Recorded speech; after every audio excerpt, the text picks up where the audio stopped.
नमस्कार, आदाब, बहुत बहुत स्वागत आप सभी का। आप देख रहे हैं खास कार्यक्रम नजर और नजरिया। मैं हूं आपके साथ बुशरा खानम फहद। डॉक्टर मनमोहन सिंह को, पूर्व प्रधानमंत्री डॉक्टर मनमोहन सिंह को सभी नम आंखों से उनको याद कर रहे हैं और आज उनका अंतिम संस्कार पूरे राष्ट्रीय सम्मान के साथ हुआ। लेकिन उनके अंतिम संस्कार के बीच जिस तरह की ओछी राजनीति मौजूदा सरकार की देखने के लिए मिली है, उसको लेकर अब विवाद खड़ा हो गया है। कांग्रेस के तमाम बड़े नेता, यहां तक कि विपक्ष के दूसरे नेता, आम आदमी पार्टी से लेकर श्रोमणी अकाली दल से लेकर और दूसरी पार्टियों के नेता, चाहे वो अखिलेश यादव हो, उन सब ने भी जिस तरह की ओछी राजनीति डॉक्टर मनमोहन सिंह के अंतिम संस्कार को लेकर इस मौजूदा सरकार ने की है, नरेंद्र मोदी और शाह ने की है, उसको लेकर अब विवाद खड़ा हो गया है और तमाम तरह के सवाल उठाए जा रहे हैं। क्योंकि होना ये था कि जिस तरह से अब तक तमाम जो राष्ट्रपति हो, उपराष्ट्रपति हो, प्रधानमंत्री हो, जिन्होंने इस दुनिया से अलविदा कहा, उनको राजघाट पर जो राष्ट्रीय स्मृति है, वहां पर स्मृति स्थल है, वहां पर उनका अंतिम संस्कार किया जाता है। लेकिन आप ये देखिए कि डॉक्टर मनमोहन सिंह के साथ क्या कुछ किया गया है। यूं तो देश के नाम नरेंद्र मोदी ने एक संबोधन किया, उसके अलावा वो उनके अंतिम संस्कार में मौजूद भी रहे, लेकिन जो असल में उन्हें करना चाहिए था वो उन्होंने नहीं किया। चिट्ठी लिखी गई थी मल्लिकार्जुन खड़गे की तरफ से, ये मांग की गई थी कि एक जगह सुनिश्चित की जाए जहां पर उनका अंतिम संस्कार हो और वहीं डॉक्टर मनमोहन सिंह का स्मारक भी बने, जिस तरह से अटल बिहारी वाजपेयी का भी बना है। लेकिन आप राजनीति ये देखिए कि एक देश, एक दुनिया से जो शख्स चला गया, जिसको पूरी दुनिया ये बता रही है हमें कि वो कितने महान थे और क्या कुछ उन्होंने देश के लिए किया, दुनिया के लिए किया, आर्थिक नीतियों को लेकर जो उनकी उदारवादी पूरी सोच रही, वो सब जो कुछ उन्होंने किया, वो सिर्फ देश के लोग नहीं बल्कि दुनिया हमें बता रही है। उसके लिए मौजूदा सरकार क्या कुछ करती नजर आ रही है कि उनको एक स्थान तक नहीं दिया गया जहां पर उनका अंतिम संस्कार होता और फिर उसके बाद उनका स्मारक वहां पर बनता। उनका अंतिम संस्कार कहाँ हुआ? जहां तमाम लोगों का होता है, निगम बोध घाट पर, जहां पर अब तक किसी प्रधानमंत्री, किसी राष्ट्रपति या किसी उपराष्ट्रपति का अभी तक नहीं हुआ है। वहां पर 10 साल तक इस देश की खिदमत करने वाले, इस देश को न जाने कितनी उपलब्धियां देने वाले, इस देश को जमीन से आसमान तक एक तरह से पहुंचाने वाले डॉक्टर मनमोहन सिंह के लिए कितनी इज्जत है इस सरकार के में बैठे लोगों के दिलों में, वो आज सीधे तौर पर पता चल गया। हालांकि अब ये गृह मंत्रालय की तरफ से कहा गया है, एक ट्रस्ट बनाया जाएगा, वो ये तय करेगा कि स्मारक की जगह क्या होगी। जब इतना विवाद बढ़ा तो ये कहा गया कि स्मारक के लिए जगह दी जाएगी, ये उसके लिए ट्रस्ट बनाया जाएगा, ये तमाम तरह की फॉर्मेलिटीज होंगी। लेकिन जब उनके आखिरी वक्त में, जब उनको पूरे इज्जत के साथ जहां उनका अंतिम संस्कार होना चाहिए था, जहां अब तक नियम कहते रहे हैं, जहां अब तक तमाम पूर्व राष्ट्रपति, उपराष्ट्रपति, प्रधानमंत्रियों का होता रहा है, जहां पर अटल बिहारी वाजपेयी का हुआ, वहां उनको स्थान नहीं दिया गया है। और यह कंट्रोवर्सी अब लगातार बढ़ रही है। तमाम तरह के सवाल ना सिर्फ विपक्ष के नेता, कांग्रेस के नेता उठा रहे हैं, बल्कि तमाम देशवासी भी उठा रहे हैं। और इसको लेकर अरविंद केजरीवाल, जो कि सबसे बड़े क्रिटिक रहे डॉक्टर मनमोहन सिंह के और किस तरह से उनकी सरकार गई, इसके लिए अरविंद केजरीवाल, अन्ना हजारे का पूरा मूवमेंट इसके लिए जिम्मेदार था। उन्होंने भी इसको लेकर क्या कुछ कहा है, वो मैं ट्वीट आपको दिखाना चाहूंगी, जहां उन्होंने सीधे तौर पर सरकार पर सवाल उठाए हैं कि कैसे डॉक्टर मनमोहन सिंह के स्मारक के लिए, उनके अंतिम संस्कार के लिए जगह तक नहीं दी गई और जहां आम लोगों का अंतिम संस्कार होता है वहां पर ही उनका अंतिम संस्कार हुआ। मैं चाहूंगी टीम से कि अरविंद केजरीवाल का वो जो ट्वीट है वो दिखाया जाए ताकि मैं पढ़ के सुनाऊं लोगों को कि आखिर अरविंद केजरीवाल ने क्या कुछ कहा है। देखिए आप जरा, अरविंद केजरीवाल लिखते हैं कि मैं ये खबर सुनकर स्तब्ध हूं। भारत के प्रधानमंत्री डॉक्टर मनमोहन सिंह जी का अंतिम संस्कार निगम बोध घाट पर किया गया।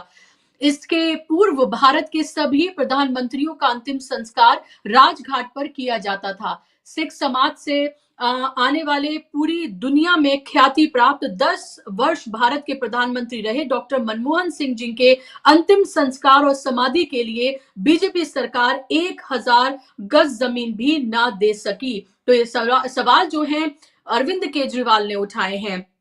संजय सिंह से लेकर तमाम जो और नेता हैं उन्होंने भी इसको सवाल को उठाया है। और मैं आपको सुनवाना चाहूंगी कि कांग्रेस के नेता इमरान प्रतापगढ़ी ने क्या कुछ कहा है इस पूरे विवाद को लेकर। सुनिए आप जरा।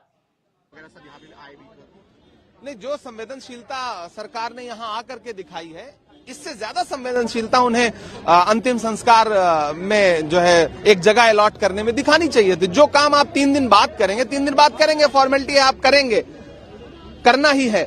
लेकिन अगर आज कर दिया होता आपने तो शायद ज्यादा। कुछ मामलों में सरकार को नियम कानून से बंधना नहीं चाहिए। अटल जी का अंतिम संस्कार था तो सरकार ने किया था ना, अलॉट किया था ना। तो डॉक्टर मनमोहन सिंह साहब जैसा देश का इतना बड़ा बेटा अगर हमें छोड़ के जा रहा था तो उसी जगह पे अंतिम संस्कार होना चाहिए था ना, जहां मेमोरियल बनेगा, और वो अलॉट हो सकता था। सरकार युद्ध स्तर पे पूरा 1 दिन का समय मिला, आप कर सकते थे आराम से।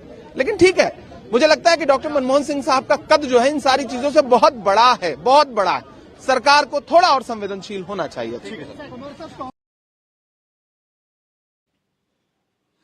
तो बिल्कुल सही कहा इमरान प्रतापगढ़ी कि सबसे बहुत बड़ा है उनका कद, और ये कद कितना बड़ा है ये दुनिया लगातार बता रही है। और किस तरह से डॉक्टर मनमोहन सिंह के जाने के बाद जो पूरा का पूरा हम ये देखें, देश की तो आंखें नम है ही, और लगातार उनको इसलिए याद भी किया जा रहा है कि आज जिस तरह से हमारी पूरी आर्थिक व्यवस्था चरमराई हुई है, जिस उम्मीद के साथ 2014 में सत्ता परिवर्तन हुआ था, वो आज लोगों को कहीं ना कहीं रियलाइज हो रहा है कि उन्होंने एक बड़ी गलती की थी। चाहे 2014 हो या 2019 हो या अब बैसाखियों पर टिकी हुई सरकार हो, जिस उम्मीद के साथ ये कहा गया था कि भाई डॉक्टर मनमोहन सिंह की सरकार, जो यूपी की 1 और 2 की सरकार थी, भ्रष्टाचारी सरकार, और ना जाने किस किस तरह के इल्जाम लगाए गए थे, लेकिन उनमें से एक भी इल्जाम सिद्ध नहीं हो पाया, सुप्रीम कोर्ट में सिद्ध नहीं हो पाया। और आज लोगों को ये रियलाइजेशन हो रहा है। यही वजह है कि उनके बड़े क्रिटिक रहे, या उस वक्त में जिन्होंने उनकी आलोचना की, जिन्होंने दूसरा चश्मा शायद उस वक्त लगाया हुआ था,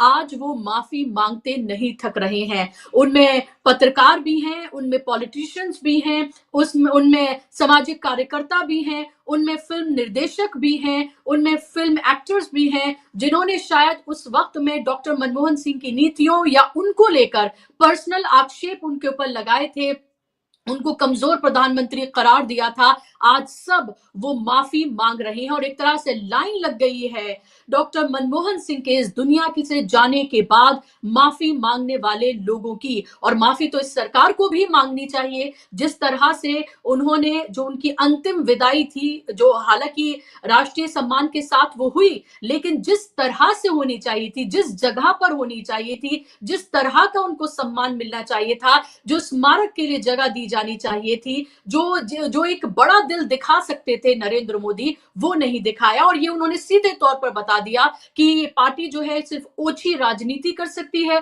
और छोटा दिल दिखा सकती है। क्योंकि अटल बिहारी वाजपेयी के लिए आपको पता है 7 एकड़ में किस तरह का स्मारक बनाया गया है, वहां पर उनकी तमाम यादों को संजो कर रखा गया है। वो किसी पार्टी के नेता जरूर थे, लेकिन वो देश के प्रधानमंत्री थे। ठीक उसी तरीके से डॉक्टर मनमोहन सिंह एक पार्टी के नेता तो थे, उनका एक एसोसिएशन था एक पार्टी से, लेकिन वो इस देश के प्रधानमंत्री थे। और अब जो मौजूदा प्रधानमंत्री हैं, गृह मंत्री हैं, जो पार्टी सत्ता में है, वो सत्ता से ऊपर उठकर ये सोच सकती थी कि उनको भी वो तमाम चीजें, वो तमाम इज्जत, वो तमाम सब कुछ दिया जाए जो अटल बिहारी वाजपेयी या दूसरे प्रधानमंत्री, राष्ट्रपति, उपराष्ट्रपतियों को दिया जा चुका है। लेकिन आप देखिए कि उनका अंतिम संस्कार जो है वो निगमबोध घाट पर हुआ। और ये भी सवाल उठाए जा रहे हैं अब कि वो पहले सिख प्रधानमंत्री थे, वो माइनॉरिटी कम्युनिटी से आते थे, और 10 साल तक उन्होंने इस देश को चलाया, और सिख प्रधानमंत्री थे, माइनॉरिटी कम्युनिटी से आते थे। क्या इसलिए भी उनके साथ इस तरह का बर्ताव किया जा रहा है? ये तमाम सवाल उठाए जा रहे हैं। श्रोमणी अकाली दल की तरफ से भी ये सवाल उठाया गया है। और अब ये देखना होगा कि जो विवाद पूरा बढ़ गया है, ये आगे किस तरह से बढ़ता है, क्योंकि अब कहीं ना कहीं बैकफुट पर है सरकार, और बैकफुट पर है इसीलिए उसने कहा कि नहीं, स्मारक बनाने के लिए हम जगह देंगे। लेकिन अगर यही बड़ा दिल दिखाकर वो आज इसका ऐलान कर देते, और निगमबोध घाट पर, जहां आम लोगों का तमाम लोगों का वहां पर अंतिम संस्कार होता है, वहां पर देश के प्रधानमंत्री, पूर्व प्रधानमंत्री जो कि 10 साल तक रहे, उनका भी अंतिम संस्कार वहीं पर हुआ है। आज इसी पर हम चर्चा करेंगे, इसी पर बात करेंगे। 3 खास मेहमान मेरे साथ जुड़ गए हैं। स्क्रीन पर आप मेहमानों को ले आइए जिनसे इस पर हम चर्चा करेंगे। मेरे साथ जम्मू आनंद जी हैं, सोशल पॉलिटिकल एक्टिविस्ट हैं। जम्मू जी, बहुत बहुत स्वागत आपका। मेरे साथ डॉक्टर सीपी राय जी जुड़ गए हैं, कांग्रेस के नेता हैं, वरिष्ठ नेता हैं। सीपी राय जी, बहुत स्वागत आपका कार्यक्रम में। मेरे साथ सोशल पॉलिटिकल एक्टिविस्ट, किसान नेता डॉक्टर सुनीलम भी मेरे साथ जुड़ गए हैं। डॉक्टर सुनीलम, आपका भी बहुत स्वागत कार्यक्रम में। शुरुआत डॉक्टर सीपी राय जी आपसे करूंगी और फिर आपके पास आऊंगी डॉक्टर सुनीलम, कि आपकी पार्टी इस पूरे मामले को किस तरह से देख रही है। क्या आपको नहीं लग रहा कि और ज्यादा शिद्दत के साथ आप लोगों को इस मामले को उठाना चाहिए था? आपको तकलीफ हो रही है कि आपकी पार्टी के तो वो नेता थे, लेकिन इस देश के वो प्रधानमंत्री थे और उनके साथ वो सब नहीं किया गया जो पूर्व प्रधानमंत्रियों के साथ किया गया। राजघाट पर जो बाकायदा तौर पर जगह अलॉटेड है, जहां पर पूर्व राष्ट्रपति, पूर्व प्रधानमंत्रियों का, सबके वहां पर जिस तरह से अंतिम संस्कार हुए, वहां ना होकर वहां हुआ जहां आम लोगों का होता है। तो जाहिर सी बात है, ये ओछी राजनीति तो है, ये छोटा दिल तो है, ये वो सोच है जिसकी बात मणिशंकर अय्यर ने शायद की थी, जो मैं अपने जबान से नहीं कहूंगी। लेकिन आपका पहला रिएक्शन कि पार्टी आगे इस मामले को किस तरह से लेकर जाएगी? बुशरा, ये बहुत शर्मनाक है। मनमोहन सिंह को आज गली से लेके दिल्ली तक और दिल्ली से लेके वाशिंगटन तक तमाम लोग याद कर रहे हैं और अलग अलग तरह से याद कर रहे हैं। आपने देखे होंगे ऐसे वीडियो जिसमें पत्रकार ने सवाल पूछा बराक ओबामा से मोदी जी के बारे में, और बराक ओबामा मोदी जी के बारे में जवाब देने के बजाय मनमोहन सिंह के बारे में बोलने लगे और अच्छा खासा बोला। पूरी दुनिया से तमाम तरह के रिएक्शंस आए हैं। बराक ओबामा ने कहा कि जब मनमोहन सिंह बोलते हैं तो दुनिया सुनती है, और मनमोहन सिंह ने कहा था कि मीडिया मेरे साथ न्याय करे या न करे, इतिहास मेरे साथ न्याय करेगा, और इतिहास ने उनके साथ न्याय किया है। आज यहां तक भी हुआ, कल ही खड़गे साहब ने पत्र लिख दिया था, बात किया था प्रधानमंत्री जी से कि उनका अंतिम संस्कार भी वही हो जहां पूर्व प्रधानमंत्री का हुआ है। राष्ट्रपतियों और उपराष्ट्रपतियों का तो नहीं होता, वहां राजघाट पर ऐसी परंपरा नहीं है, लेकिन प्रधानमंत्रियों का होता है। सिर्फ ऐसी कंडीशन में छोड़कर जब किसी प्रधानमंत्री के परिवार ने खुद ही कह दिया कि हम यहाँ पर नहीं, हम तो हैदराबाद ले जाकर के अंतिम संस्कार वहां करना चाहते हैं और वहां समाधि बनाना चाहते हैं या स्मारक बनाना चाहते हैं, तो ऐसा जब किसी परिवार ने खुद किया, उस कंडीशन को छोड़ के बाकी सभी प्रधानमंत्रियों का अंतिम संस्कार राजघाट पर ही किया गया है। राजघाट के आसपास जो जमीन है उस पर किया गया है। कांग्रेस पार्टी ने यह भी कहा कि आपके पास जमीन की दिक्कत हो तो जहां इंदिरा गांधी जी का स्मारक है और जहां राजीव गांधी जी का है, हम उसमें से भी जमीन देने को तैयार हैं, आप उसी को ऐसे अलॉट कर दीजिए और वहां पर अंतिम संस्कार करने दीजिए। लेकिन ये सरकार नहीं मानी। अब इस सरकार के मन में सिखों को लेकर के कोई दुराव है, क्योंकि ये सिखों को तो खालिस्तानी कहकर के संबोधित करते हैं, मुसलमान को आतंकवादी कहकर के संबोधित करते हैं, तो इनका वो दुराव इनके मन में है या क्या बात है, वो नफरत है, इन्होंने ये निर्णय क्यों नहीं किया। जहां तक मोदी जी वगैरह के वहां मौजूद रहने का सवाल है, वो चूंकि एक परंपरा है, राजकीय शोक के साथ किसी मुख्यमंत्री या प्रधानमंत्री का अंतिम संस्कार करना ये परंपरा है, कानून है, उसका इंतजाम फौज करती है, और उन परिस्थितियों में वहां पर इन सबकी मौजूदगी रहना भी नियम कानून के अंतर्गत और परंपराओं के अंतर्गत आता है।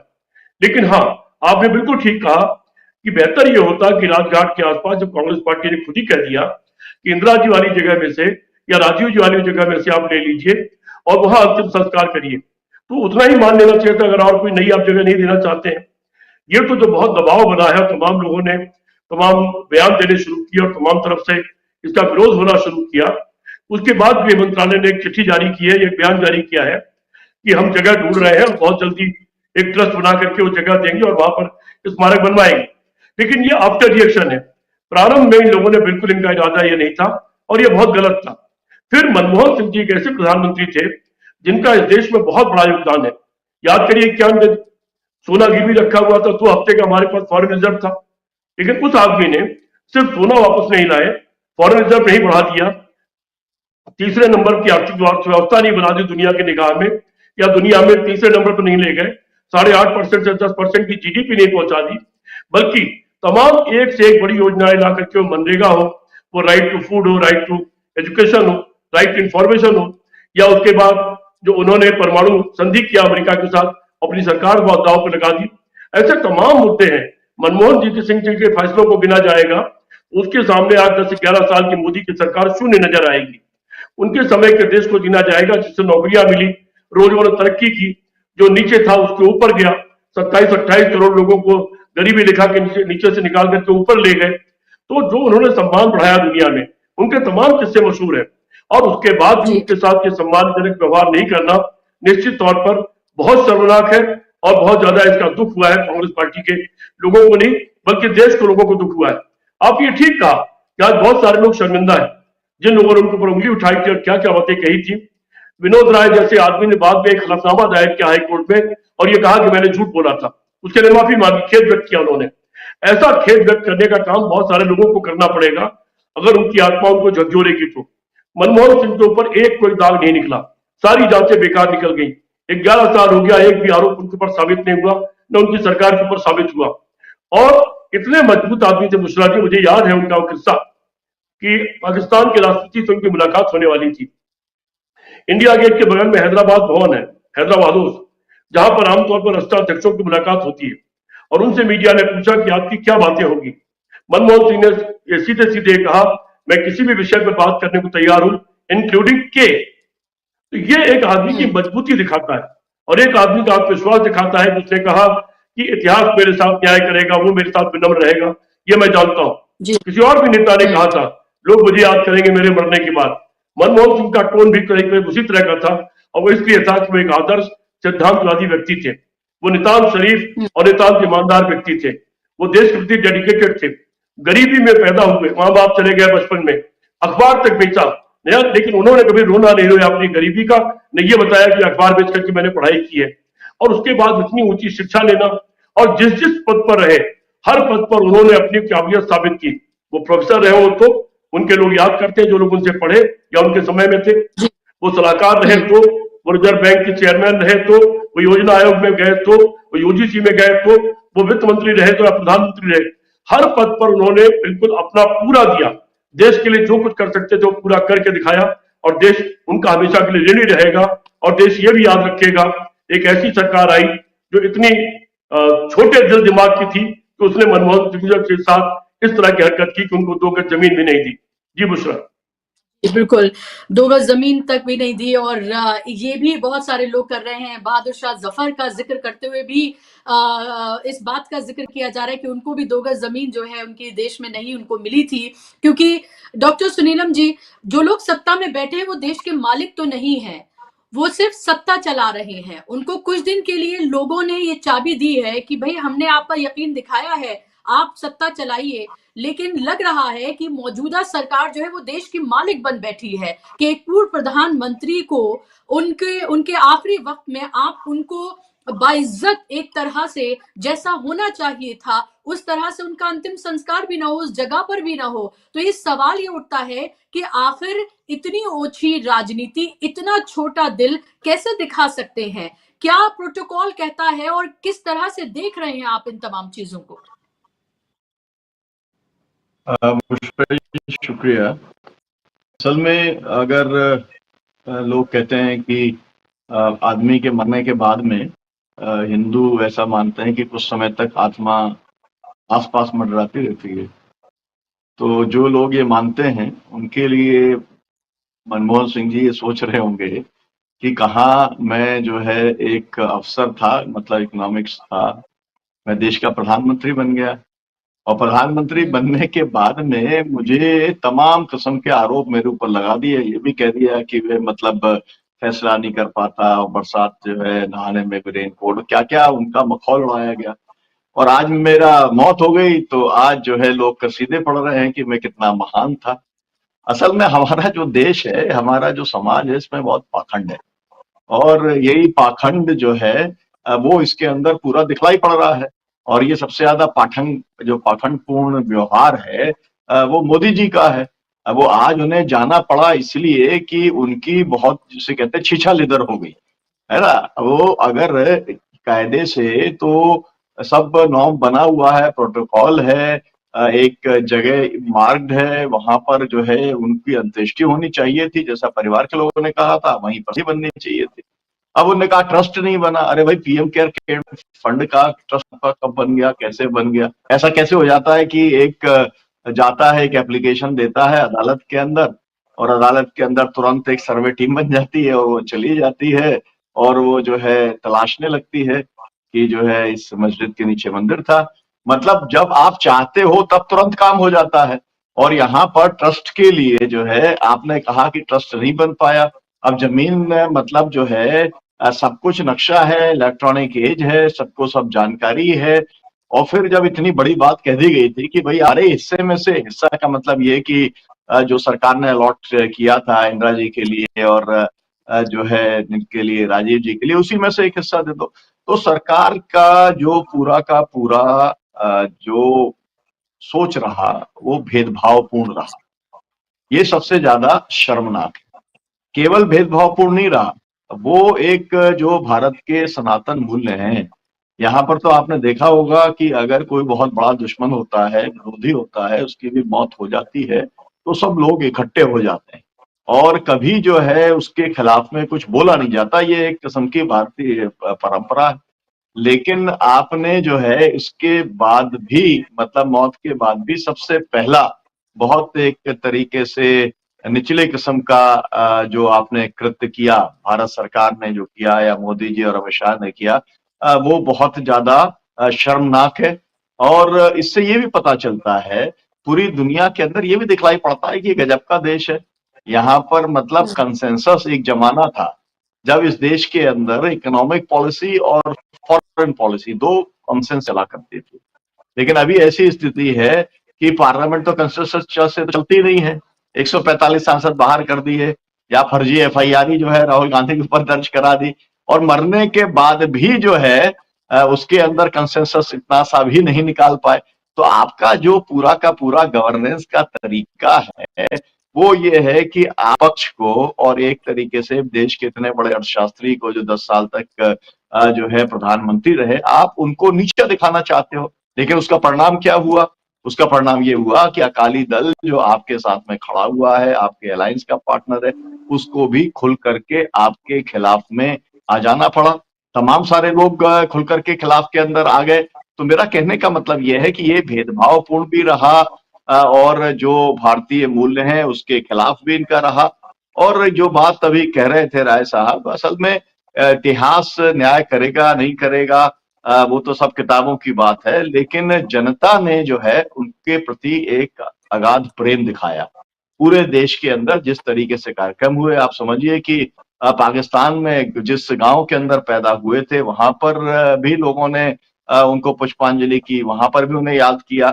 वहां की जगह पर कहीं पर मनमोहन सिंह के नाम से कॉलेज जो है पाकिस्तान के अंदर उन्होंने घोषित करने का काम कर दिया। आप सोचिए, मतलब जिसको आप दुश्मन राष्ट्र कहते हो वो इतनी किस्म की विनम्रता दिखा रहा है या एक शिष्टाचार दिखा रहा है जिस तरीके की अपेक्षा की जानी चाहिए। लेकिन आप वो सब करने के लिए किसी भी हालत के अंदर तैयार नहीं है। और मैं एक और बात, मुझे आ रहे थे जयपाल रेड्डी याद आ रहे थे कि वो हम लोगों से हर समय कहते थे कि देखो, जो पॉलिटिक्स के अंदर जो है ना, परसेप्शन जो है वो फैक्ट से ज्यादा कई बार मजबूत हो जाता है। और यही रहा कि आपने परसेप्शन बन गया। आपको मालूम है कि जो राजीव गांधी थे वो मिस्टर थे। 402 के ऊपर कहां तक उन्हें सीटें मिली थी, और उसके बाद में उनके ऊपर एक आरोप लगा और उसके बाद में जो है वो पूरा का पूरा सरकार उनकी उसके ऊपर चलेगी। क्यों? परसेप्शन उस तरीके का बन गया। तो मनमोहन सिंह जी के बारे में भी एक परसेप्शन बन गया। अब रियलिटी के अंदर तो ये सही है कि कोई किसी की गिरफ्तारियां नहीं हुई, कोई लोग जेल के अंदर नहीं है, सब कुछ मामला जो है वो हवाई तौर पर निकला। लेकिन अब तो ये सवाल ये है कि बहुत सारे लोग कह रहे हैं कि भाई अब इसका इलाज क्या है? तो इलाज तो ये है कि भाई बहुत सारे जो आखिरकार जो कुछ हवा बनी थी, हम तो उस आंदोलन का हिस्सा थे इसलिए कह सकते हैं, हवा बनी थी डॉक्यूमेंट्स के आधार पर। वो डॉक्यूमेंट्स कौन लेकर के आया था? वो जो 14 लोगों को लेकर के, करप्शन को लेकर के जो चला था, पूरा धरना चला था अरविंद केजरीवाल का, वो तो सब जो बड़े बड़े पत्रकार थे उनने जो डॉक्यूमेंट निकाले थे उसके ऊपर आधार पे था। तो अब उस समय की जो पत्रकारों का धर्म था उन्होंने उस समय निभाने का काम किया। अब चीज वो फैक्चुअल नहीं निकली और वो गलत साबित हुई, तो फिर उन पत्रकारों का भी ये काम है कि वो इस बात को कहें कि भाई हमने, ठीक है डॉक्यूमेंट था लेकिन हर डॉक्यूमेंट भी सच नहीं होता है, पहली बात भी एकदम साफ हो गई है। कहने का मतलब है बहुत सारे जी। लोग पछतावा कर रहे हैं अपनी बात को लेकर के। तो कम से कम इतनी ईमानदारी तो होनी चाहिए कि वो ये कह सके कि हाँ जो है हमसे गलती हुई थी, और वो गलती का खामियाजा जो है वो मनमोहन सिंह को भुगतना पड़ा। तो ये बात तो है। और मैं तो अपना, हम लोग जो किसान संगठनों के साथी हैं, तो संयुक्त किसान मोर्चे की ओर से भी और अब समाजवादी साथियों की ओर से भी उनको श्रद्धांजलि अर्पित करते हैं मनमोहन सिंह जी को। जी जी। जम्मू आनंद जी, आप किस तरह से देख रहे हैं इस पूरी राजनीति को जो फिलहाल हो रही है? कहते हैं लोग चले जाते हैं, उनके विचार रहते हैं, उनके काम रहते हैं, और शायद जिस शिद्दत से देश ने डॉक्टर मनमोहन सिंह को उनके जाने के बाद याद किया है, पूरा सोशल मीडिया आप देखिए, क्योंकि ये सोशल मीडिया का दौर है। शायद जब मनमोहन सिंह प्रधानमंत्री थे तब सोशल मीडिया का दौर नहीं था उस तरह से, लेकिन नरेंद्र मोदी के आने के बाद जो एक बूम सोशल मीडिया में हमने देखा, उस सोशल मीडिया और अलग अलग जिस तरह के कार्यक्रम भी हो रहे हैं, जिस शिद्दत से डॉक्टर मनमोहन सिंह को याद किया जा रहा है, लग रहा है एक बाढ़ सी आ गई है, और लोगों को शायद जब वो थे उससे कहीं ज्यादा अब रियलाइज हो रहा है that how great he was, कि उन्होंने क्या क्या इस देश के लिए किया, कितनी बड़ी क्रांतियां उन्होंने इस देश के लिए की, क्या क्या उन्होंने देश को दिया। और आज की जो मौजूदा सरकार है वो क्या दे रही है? वो सिर्फ छीन रही है, नाम बदल रही है, और एक सिर्फ उद्योगपति के लिए काम कर रही है। ये कोई छिपी हुई बात नहीं है। और उस सरकार की ये ओछी राजनीति कि जहां पर उनका अंतिम संस्कार होना चाहिए था वहां पर भी नहीं हुआ, जो जगह कांग्रेस ने सजेस्ट की वहां पर भी नहीं किया गया। एक तरह से आप मालिक बन बैठे हैं कि हम जो डिसाइड करेंगे वहीं पर ही सब कुछ होगा। वो ये भूल बैठे हैं वो देश के नौकर है, मालिक नहीं है, लेकिन वो देश के मालिक बनने की गलती कर रहे हैं, और इसी अहंकार में शायद ये तमाम चीजें कर रहे हैं जो फिलहाल हम देख रहे हैं। बुशरा जी, मोदी सरकार ने ये जो बौनापन दिखाया है, दिक्कत ये है कि देश सरकार से भी बड़ी होती है। सरकार को ये समझ लेना चाहिए था कि वो जो हरकत कर रहे हैं इससे वो खुद का जो स्तर है, खुद का जो एक स्थान है, उसको बड़ा छोटा कर रहे हैं या नहीं कर रहे हैं वो बात की बात है, लेकिन उनके इस प्रकार के हरकत से देश का मान जो है दुनिया के नज़र में बौना हो गया है, और इस महान देश का जो वैभव है उसको बौना करने का अधिकार किसी सरकार को नहीं है, चाहे वो किसी भी पार्टी की क्यों ना हो। मोदी सरकार ने ये, मैं समझता हूं कि बहुत बड़ी गलती की है कि अपने ही एक ऐसे भूतपूर्व प्रधानमंत्री, जिस प्रधानमंत्री को पूरे दुनिया में एक स्थान था और रहेगा, क्योंकि देखिए आपके वैचारिक मतभेद हो सकते हैं, लेकिन जो बड़े होते हैं वो बड़े ही होते हैं।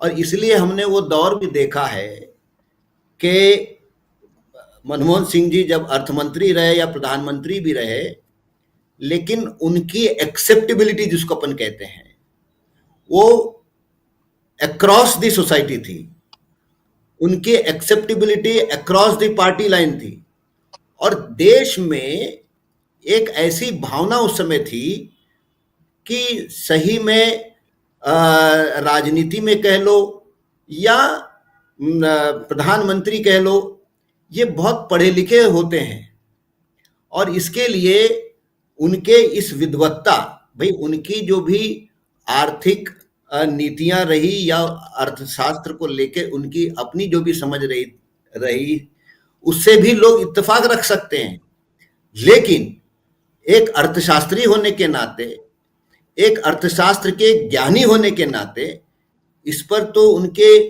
जो मत भिन्न रखने वाले भी जो है उसको भी नकारते नहीं थे। तो मनमोहन सिंह जी का जो स्टेचर जिसको अपन कहते हैं, वो स्टेचर ऐसा था कि वो अबव पॉलिटिकल कंसिडरेशन था। उनका स्टेचर इतना ऊंचा था कि भाई लोग उनको सुनते थे। मनमोहन सिंह जी जो है वो देश के नागरिकों का मनोरंजन नहीं करते थे। वो एक जिसको कहते हैं कि एक गंभीर उनकी जो अर्थनीति को लेकर चिंतन था, समझ था, वो लोगों के साथ शेयर करते थे। मतलब ये है कि वो अर्थशास्त्र को लेकर देश को जी। भी शिक्षित करने का काम करते थे। और इसीलिए आपने देखा होगा कि भाई वो अगर मीडिया से हर बार मिलते थे, इसका कारण क्या है? और आज के प्रधानमंत्री अगर मीडिया से नहीं मिलते तो उसका कारण क्या है? उसके दो बुनियादी कारण हैं। एक, विषय वस्तु की जानकारी, मतलब मनमोहन सिंह अर्थशास्त्र के वो शिक्षक थे, अर्थशास्त्र के वो स्टूडेंट थे, अर्थशास्त्र के वो ज्ञाता थे। इसके लिए अर्थशास्त्र के मामले में उनकी अपनी एक बुनियादी समझ थी और इसीलिए उनको ये हिम्मत थी कि इस देश का कितना भी बड़ा जर्नलिस्ट जो बिजनेस और फाइनेंस और इकोनॉमिक्स कवर करने वाला हो, उनके हर सवाल को वो अपनी चिंतन से, अपनी समझ से, अपने अभ्यास से वो जो है उसका माकूल जवाब दे सकेंगे, क्योंकि उनकी बैठक थी। आज के प्रधानमंत्री प्रेस कॉन्फ्रेंस इसलिए नहीं कर रहे हैं कि उनकी किसी विषय पर बुनियादी समझ और बैठक नहीं होने के वजह से उनको लगता है कि पत्रकार के 2-4 सवाल के बाद छिछेलदार हो जाएगी, माथे पे पसीना आ जाएगा। तो मनमोहन सिंह जी इसीलिए प्रेस के साथ ब्रीफ करते थे और उनके पास छिपाने के लिए कुछ नहीं था, इसलिए वो बेबाक तरीके से देश को बताते थे प्रेस के माध्यम से। जी। मनमोहन सिंह की दुनिया के अर्थशास्त्र में या आर्थिक मामलों में जो एक करवट ली गई, उसको मैं करवट इसलिए मानता हूं, उसको उस तरीके से याद रखा जाएगा 1991, जहां न्यू इकोनॉमिक पॉलिसी, नई आर्थिक नीति को स्वीकार किया गया और मनमोहन सिंह जी ने उसको अपने कन्विक्शन के बदौलत, दम पर उन्होंने उसको स्वीकार किया और उसके वो पक्षधर थे। और पूरे दुनिया में जो आर्थिक क्राइसिस, चाहे अमेरिका से लेकर तो भारत तक, कोई मुल्क, वो दौर था 2090 से लेके 2010 तक कि जहां अर्थव्यवस्था में काफी उथल पुथल हो रहा था। ऐसे उथल पुथल के जमाने में अपनी एक आर्थिक नीतियों की क्लैरिटी के साथ, मैं ये कह रहा हूं कि आप भले सहमत हो भी सकते, नहीं भी हो सकते, लेकिन मैं जो कदम बढ़ाना चाहता हूं उसके प्रति आपकी वैचारिक क्लैरिटी, ये बहुत इंपॉर्टेंट चीज है। तो वो क्लैरिटी उनमें थी कि ये नीतियां जो है इस वक्त देश की अर्थव्यवस्था जो संकट में फंस गई है उसमें से वो बाहर निकाल सकती है और शायद देश को विकास के नए जो आयाम है उसमें वो पहुंचा सकती है। That was the conviction. और इसीलिए हम देखते हैं कि Manmohan Singh ji was known as an economist. He was not known as a politician. He was known as an economist par excellence. इसके लिए उन्होंने अलग अलग फाइनेंशियल इंस्टीट्यूशंस में, चाहे गवर्नर रहे हो, चाहे चीफ इकोनॉमिक एडवाइजर रहे हो, फाइनेंस सेक्रेटरी रहे हो, चाहे फाइनेंस मिनिस्टर रहे हो, चाहे बाद में प्रधानमंत्री रहे हो, या ग्लोबली भी जब वो अपना विवेचन करते थे तो people used to listen. Even the international community used to listen him because he had an authority on economics. He had a vision on economics. One may agree or not, but he had a vision. तो ऐसे मतलब बहुत कम दुनिया के प्रधानमंत्रियों में ऐसे academics, ऐसे इंटेलेक्चुअल अथॉरिटी रखने वाले जनरली बहुत कम प्रधानमंत्री आते हैं। उस एरा में Manmohan Singh was one of the internationally renowned economists who was occupying the highest office of the country, और भारत जैसे एक बड़े देश में। तो ऐसे स्टेचर के व्यक्ति के साथ अगर वर्तमान सरकार जो है वो इतना छोटापन दिखाती है ये कोई मैं इस पे मानता नहीं। देखिए सरकार है, देश की सरकार है, वो तो ऐसी कोई निर्णय नहीं हो सकता कि जो 1 घंटे के अंदर नहीं किया जा सकता है। सरकार को कोई चैलेंज नहीं है, सरकार इज द अथॉरिटी। और एक जमीन जी। का टुकड़ा या एक पूर्व हम्म। भूतपूर्व प्रधानमंत्री जो है, एक हमारे यहाँ भी कन्वेंशन जो रहा है कि प्रधानमंत्रियों का अंतिम संस्कार कहाँ होता है, उसमें अगर हम्म। आप ये दलील दे रहे हैं 24 घंटे के बाद कि ट्रस्ट नहीं बना, अरे भाई ट्रस्ट तो बन सकता है ना। आप तो एनमार्क तो कर सकते हो ना। आपका ट्रस्ट जी। बनने के लिए लाश थोड़ी रोकी जाएगी। सच इमरजेंसी सिचुएशन में अगर भाई अगर अटल बिहारी वाजपेयी जी के साथ आपको लगता है कि हम कर सकते हैं, तो मनमोहन सिंह जी के लिए आपको कौन सी ट्रस्ट की बात आई? क्या बिल्कुल, अटल ये बिहारी ये वाजपेयी सवाल जी जब ने मुझे मैं आपके पास जी, मैं हाँ आपके पास लौट रही हूँ, माफ कीजिएगा, आपको रोक रही हूँ, मैं आपके पास लौट रही हूँ। सुनीलम जी को जाना है, एक लास्ट कमेंट वो करना चाह रहे थे, कुछ ऐड करना चाह रहे थे आपकी बात में। जी सुनीलम जी, फिर सीपराय जी, मैं जी आपके पास आ रही हूँ। जी, मैं केवल जो है 5 बिंदु बोलना चाह रहा हूँ बहुत संक्षेप में। पहली बात ये है कि कोई जो चुना जाता है वो देश का मालिक नहीं होता, जिसे गांधी जी ट्रस्टी कहते थे। वो होता है कि कुछ समय तक उसको, तो पूरा देश आपको जो है एक ट्रस्टी के भाव से ही आपको पूरा गवर्नेंस का काम करना चाहिए, लेकिन ये मालिक बने बैठे हैं और इनका क्योंकि पूरा भरोसा है तो पूरा अडानी अंबानी को मालिक बनाया, ये एक बात है। दूसरा ये है कि जब वो इकोनॉमिस्ट थे तो उन्हें मालूम था कि उनकी सीमाएं क्या हैं, तो उन्होंने कभी पार्टी को कब्जाने की कोशिश नहीं की। जैसे मोदी जी बन गए तो उन्होंने तो पूरी पार्टी को ही कब्जा कर लिया, पार्टी के अता पता नहीं, अब संघ को भी कब्जा करने के चक्कर में, आप समझिए। तो ये एक बेसिक डिफरेंस है। वो व्यक्ति क्योंकि पढ़ा लिखा व्यक्ति था, इकोनॉमिस्ट था, वो अपना काम कर रहे थे, जो जिम्मेदारी पार्टी ने उन्हें दी उसे उन्होंने निभाने का काम किया। ये दूसरी बात है। तीसरी बात यह है कि मैं ट्रेड यूनियन नेताओं के कुछ वो बयान देख रहा था कि जो श्रम सम्मेलन होते हैं उसके अंदर भी वो श्रमिक नेताओं से भी जो है डिटेल के अंदर बातचीत किया करते थे। अब जो है ये हमारे प्रधानमंत्री तो खैर मिलते नहीं है और कुछ वो मीटिंग्स भी नहीं करते हैं।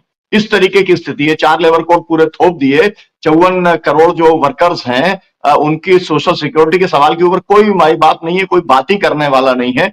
ये स्थिति सरकार की है। एक और बिंदु ये कि इन्होंने सिविल सोसाइटी के लिए एक किस्म की रिस्पेक्टेबिलिटी दी। एनईसी जो बनी थी, जितने भी जो कानून, जिसको हम चाहे शिक्षा का अधिकार कहें, सुधिकार कहें, मनरेगा कहें, वन अधिकार, जितने भी हम बात करते हैं, ये सब थ्रू एनईसी आया था। मतलब ये है कि इस देश के अंदर जो लोगों के बीच काम करने वाले लोग हैं, उनके साथ भी उन्होंने इंटरैक्ट करने का एक रास्ता बनाया था। और अंतिम बात ये कि विदर्भ के अंदर जहां से आते हैं जम्मू आनंद जी, मतलब 70,000 करोड़ का एक पैकेज दिया था किसानों के उसके लिए। आपको ये मालूम है, किसानों की कर्जा माफी की बात हुई थी। तो मेरा कहना यह है कि मतलब इकोनॉमिस्ट होने के बाद में वो ठीक है, उनका एलपीजी का जो पूरा फिलॉसफी था हम उसके खिलाफ हैं, जो है मतलब वो एक एकदम अलग बात है।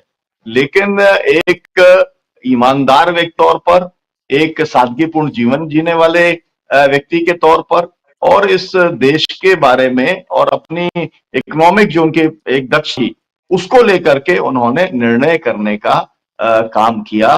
तो मेरा कहना यह है कि मोदी जी और अमित शाह जी ने जो कोशिश की है वो उनकी विफल होगी। ट्रस्ट भी बनेगा, समाधि भी बनेगी, उनके नाम की यूनिवर्सिटीज भी बनेंगी, उनके नाम की तमाम सारे इकोनॉमिक जो डिपार्टमेंट्स होंगे इकोनॉमिक्स के, वहां चेयर भी बनेगी, है ना। हो सकता है मामला ऑक्सफोर्ड और उस तक भी पहुंच जाए। ये सब होने वाला है क्योंकि इसको रोक नहीं सकते मोदी जी। उनकी जो अपनी सोशल कैपिटल है वो एकदम पूरे दुनिया के अंदर सामने है सबके, और इतिहास ने जी उनके बिल्कुल। साथ एक समय में अन्याय किया। ये बात जरूर की जानी चाहिए। जी बिल्कुल, अन्याय उनके साथ किया गया, उनको वीक प्राइम मिनिस्टर कहा गया, रिमोट कंट्रोल से चलने वाला प्राइम मिनिस्टर कहा गया।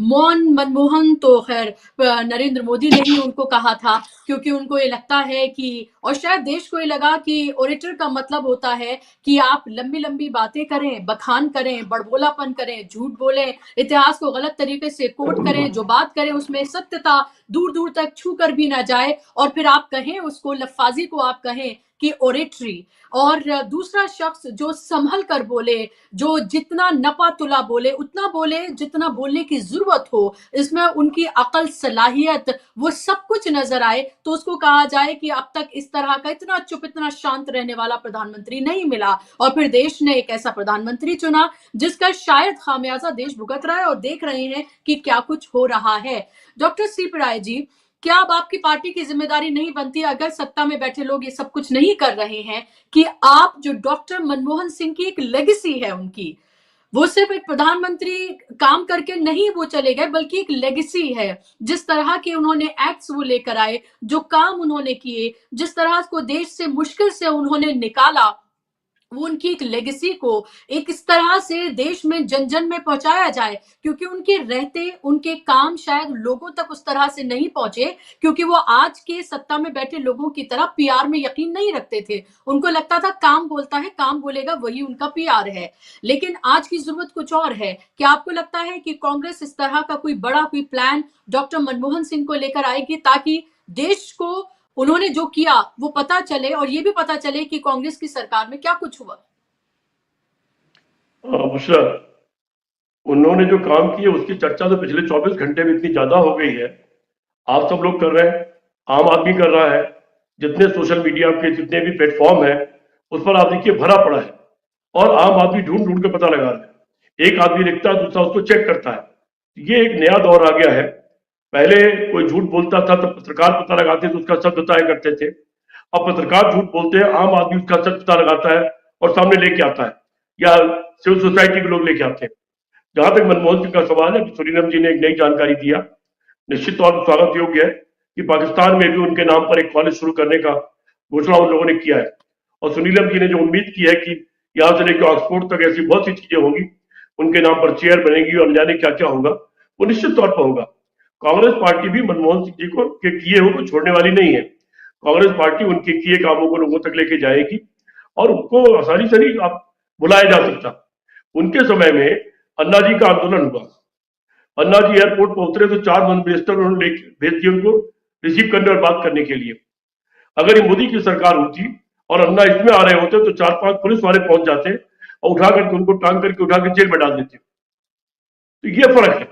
उन्होंने किसी को रोक नहीं लगाई। आप लोग सब पत्रकारिता में है, उन्होंने आपको नोटिस नहीं भेजा कि आप क्या बोल रहे हो, क्या लिख रहे हो। उस समय मनमोहन सिंह को क्या क्या नहीं कहा गया, दिन रात 24 घंटे टीवी चैनल क्या नहीं कर रहे थे। लेकिन मनमोहन सिंह की उनकी सरकार ने या उनके किसी आदमी ने कहीं पर कोई आरोप लगाने या रोकने की कोशिश नहीं की। बोले ठीक है, डेमोक्रेसी है, जो आप करना हो करिए। किसी को कोई मुकदमे नहीं लगाए आंदोलन में या किसी चीज में।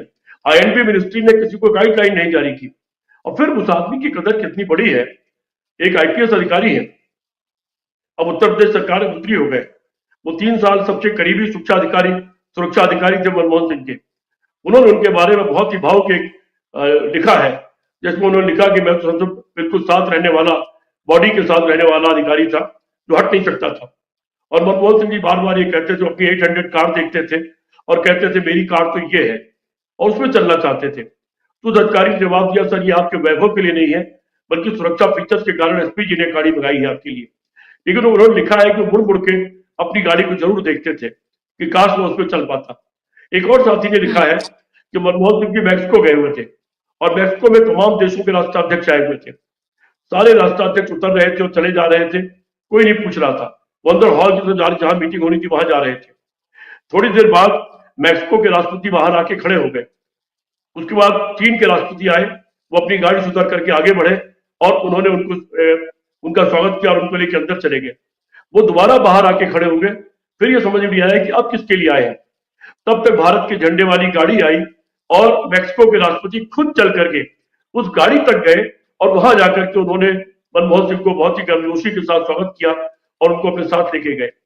दूसरे साथी ने लिखा है जो उनके साथ गए थे दौरे पर, कि क्यूबा में मनमोहन सिंह जी जब थोड़े फ्री हुए, जब वैसे तो उनका तमाम वीडियो आज आ गए, तमाम आम लोग जारी कर रहे हैं कि मोदी के जाने पर कोई खड़ा नहीं हुआ, कोई तालियां नहीं बजी, और मनमोहन सिंह के जाने पर पूरा यूएनओ का हॉल खड़ा हो गया और तमाम लोग उनसे हाथ मिलाने के लिए आगे बढ़ बढ़ के आगे आ रहे थे। क्यूबा में भी ये हुआ कि मनमोहन सिंह जी जब गए वहां, तो वहां पर सारे राष्ट्राध्यक्षों ने उनको घेर लिया और घेर कर बात कर रहे थे। और मनमोहन सिंह जी का एक प्रोफेसर वाला लेक्चर चल रहा था।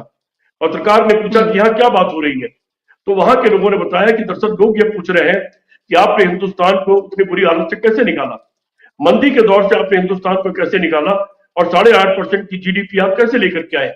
और मनमोहन सिंह उस पर लेक्चर दे रहे थे और लोग उसको सुन रहे थे।